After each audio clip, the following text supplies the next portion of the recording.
বাসায় আসছেন নতুন কিছু অতিথি। তাদের জন্য সারাদিনের আজকের কর্মব্যস্ততা, কি রান্না করলাম, কি আড্ডা দিলাম, সব নিয়েই থাকছে আজকের ব্লগ।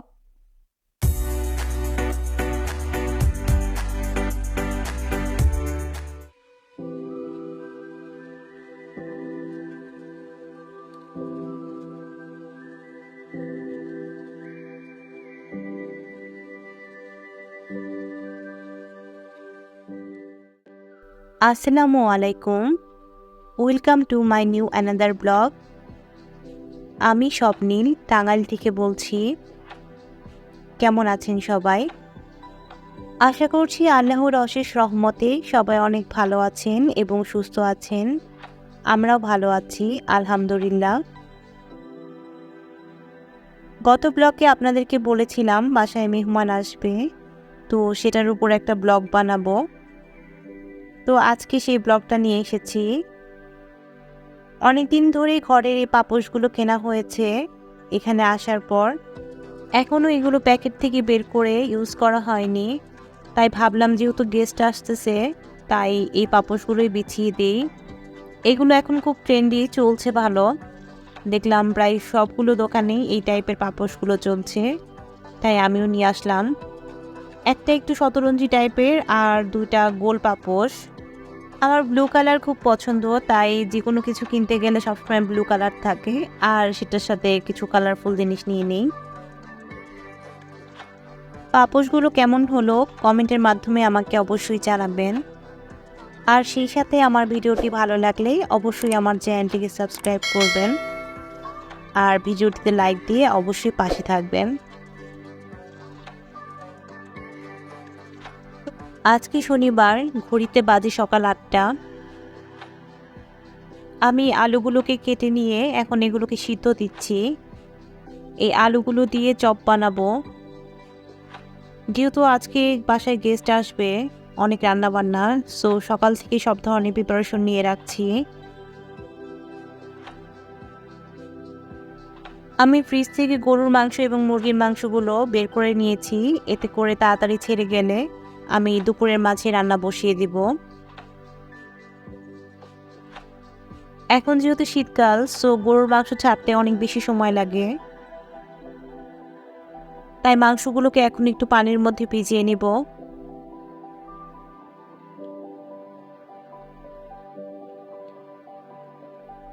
মুরগির মাংসগুলো তাড়াতাড়ি ছেড়ে যাবে, তাই ওটা নিয়ে এত বেশি টেনশন নেই। গরুর মাংসগুলো ছাড়লেই চাচ্ছিলাম যে দুপুরের মাঝখানে মাংসগুলো রান্না করে রেখে দিই, এতে করে খুব বেশি আর ঝামেলা হবে না, রাতে সব কিছু গরম করে দিব। আর পোলাওটা রাতেই রান্না করব। যেহেতু গেস্টরা রাতে আসবে, তাই ওই টাইমটাতে রান্না করাটাই বেটার হবে, এতে করে পোলাওটা গরম থাকবে। মাংসগুলোকে পলিথিন থেকে ছাড়াতেই কষ্ট হচ্ছে, আবার পলিথিন সহ ভিজিয়ে দিলে তাড়াতাড়ি ছাড়বে না, তাই পলিথিনগুলো খুলেই ভিজিয়ে দিচ্ছি।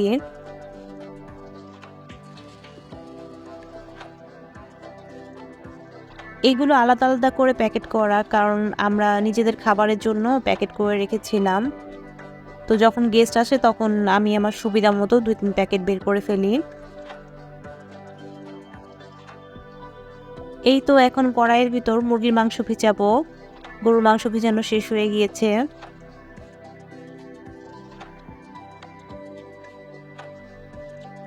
আমি মাছ মাংস ফ্রোজেন করার ক্ষেত্রে সাধারণত যেগুলো অল্প পরিমাণে হয় সেগুলো বক্সে রাখি, আর একটু বেশি হলে পলি ব্যাগে রাখতেই হয়। যেহেতু আমি মাছ মাংসগুলো সাপ্তাহিক বাজার করি, মাসিক বাজার করি না, তাই প্রতি সপ্তাহের মাছ মাংসগুলো প্রতি সপ্তাহে খেয়ে শেষ করা হয়। সেই ক্ষেত্রে মাছ মাংসগুলো বেশি দিন পলি ব্যাগে থাকে না। আর যদি কোনো খাবার দেরিতে খাওয়া হয় সেই ক্ষেত্রে আমি বক্স ব্যবহার করি, বক্সগুলোর ভিতরে কন্টেনারে করে রেখে দিই। ম্যাক্সিমাম ক্ষেত্রে দেখা যায় সপ্তাহের বাজারটা আমি সপ্তাহে করার চেষ্টা করি, এতে করে টাটকা এবং ফ্রেশ খাবার খাওয়া যায়।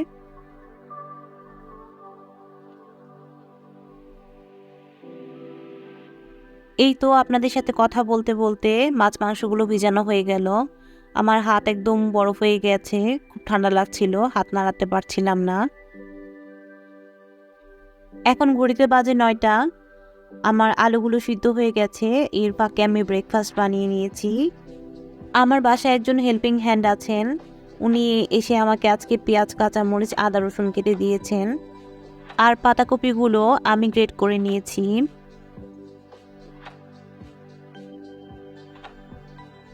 এখন সকালের ব্রেকফাস্টটা করে নিব। ব্রেকফাস্টের পরে চলে আসলাম যে শসাগুলো কেটে ফেলি। শসাগুলো ছিলিয়ে নিয়েছি, এগুলো সালাদের জন্য রেখে দিব। সবগুলো কেটে বক্সে ভরে ফ্রিজে রেখে দিব এবং খাওয়ার 1 ঘন্টা আগে বের করে নিব। একটা কাঁটা চামচের সাহায্যে শসাগুলোকে আমি একটু আঁচড় দিয়ে নিয়েছি, এতে করে কাটার পর একটা সুন্দর শেপ আসবে। শসা কাটা হয়ে গেছে, এগুলোকে বক্সে ভরে ফ্রিজে রেখে দিব, খাবার 1 ঘন্টা আগে বের করে নেব। এরপর আমি টমেটো কেটে নিব। টমেটোগুলোকে ধুয়ে নিয়েছি। টমেটোগুলোকেও গোল গোল করে কেটে নিব, কারণ আমি যদি এগুলো সালাদ করে রাখতে যাই সেই ক্ষেত্রে পানি উঠে যাবে এবং পরবর্তীতে রাত্রে খাওয়া যাবে না। যেহেতু সন্ধ্যার দিকে বিকালে গেস্টরা আসবেন, সেই ক্ষেত্রে ওনাদেরকে একটা টাইম দেওয়ার বিষয় থাকে। আর যেহেতু নাস্তার আইটেম করব এবং রাতে ডিনারের ব্যবস্থা করব, তাই অনেকগুলো কাজ একসাথে। আর বেবি আছে যেহেতু, সেহেতু এতগুলো কাজ একা মেনটেন করাটা খুবই কষ্ট হয়ে যায়। তাই কিছু কিছু কাজ আগে গুছিয়ে রাখলে অনেকটা টাইম সেভ হয়।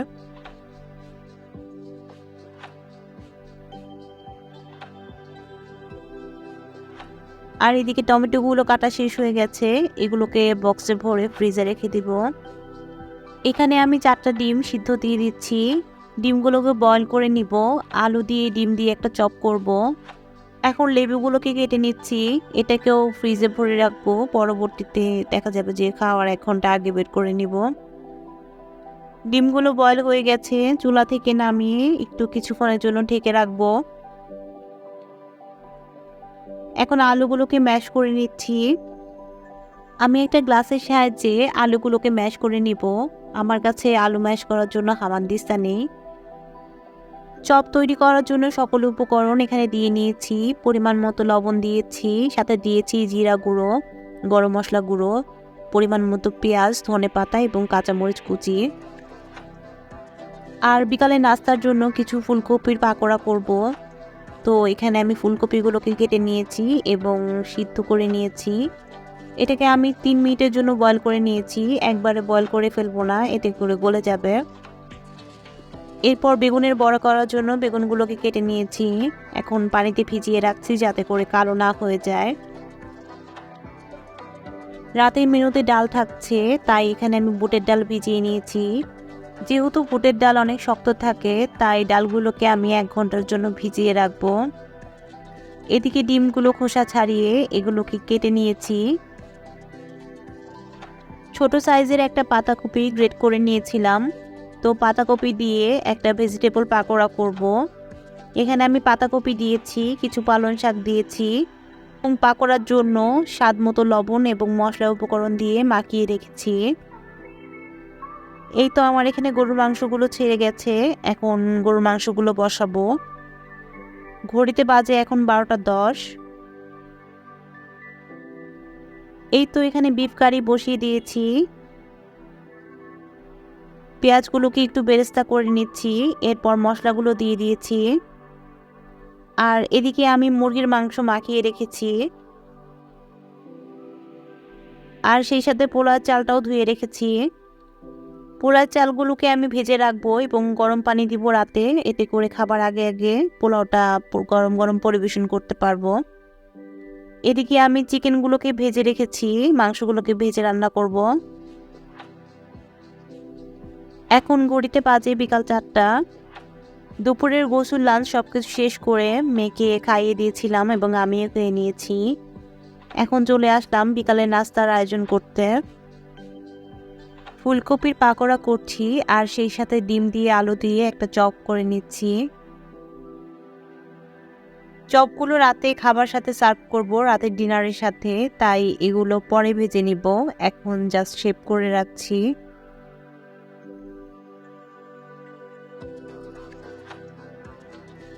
বিকালে নাস্তা তৈরি করতে করতে বাসায় গেস্ট চলে এসেছে। এই তো বিকালে নাস্তা সব রেডি করে ফেলেছি মেহমানদের জন্য। সবাই চলে এসেছে, অলরেডি মাগরিবের আজানও পড়ে গিয়েছে। আমার আজকের ব্লগটি কেমন লাগলো আপনারা সবাই কমেন্টের মাধ্যমে জানাবেন। আর ভিডিওটি যদি ভালো লেগে থাকে তাহলে চ্যানেলটিকে অবশ্যই সাবস্ক্রাইব করবেন। এই তো সবাই গল্প করছে, বিকালে নাস্তা করা শুরু করবে। আমার মেয়েও খেলাধুলা করছে, একটু দৌড়ঝাঁপ করছে। আম্বারের একটা ডেজার্ট আইটেম, আমার আগে কখনো এটা টেস্ট করা হয়নি। এটা এবার ফার্স্ট টাইম টেস্ট করলাম, আলহামদুলিল্লাহ টেস্টটা ভালোই।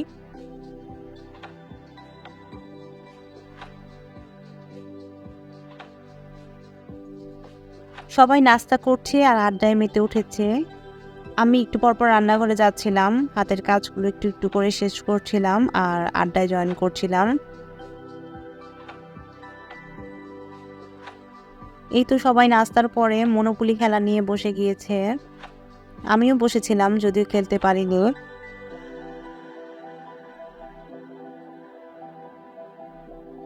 পোলাওয়ের চাউলটা দুপুরেই ভেজে রেখেছিলাম, এখন আরেকটু ভাজা করে নিয়ে তারপর এর ভিতর গরম পানি অ্যাড করে দিয়েছি। পোলাও রান্নাটা হয়ে গিয়েছে এবং বেশ ঝরঝরে হয়েছে।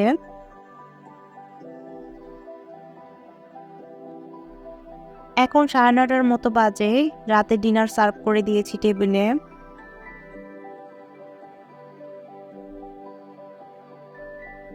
চপগুলো চুলায় ভাজতে অনেক সময় লাগতেছিল, এই জন্য আরো ভাবিরা আমাকে সবাই হেল্প করেছেন।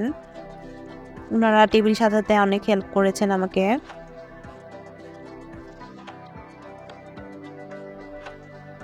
জানি না রান্নাগুলো কেমন হয়েছে, খুব তাড়াতাড়ি করে করার চেষ্টা করেছি। আপনাদের কেমন লাগলো ভিডিওটি অবশ্যই কমেন্টের মাধ্যমে জানাবেন আমাকে। সবাই এখন আমাকে হেল্প করার কাজে ব্যস্ত। এই তো রাতের খাওয়া দাওয়া চলছে, এই ফাঁকে আমি আমার মেয়েকেও খাইয়ে নিয়েছি। আজকের ভিডিওটি কেমন লাগলো আমাকে কমেন্টের মাধ্যমে জানাবেন আর সেই সাথে আমার চ্যানেলটিকে সাবস্ক্রাইব করবেন। খাওয়া দাওয়া শেষে সবাইকে রসমালাই সার্ভ করেছিলাম। আজকের ভিডিওটি এখানেই শেষ করছি, সবার সুস্থতা কামনা করছি। আল্লাহ হাফেজ, আসসালামু আলাইকুম।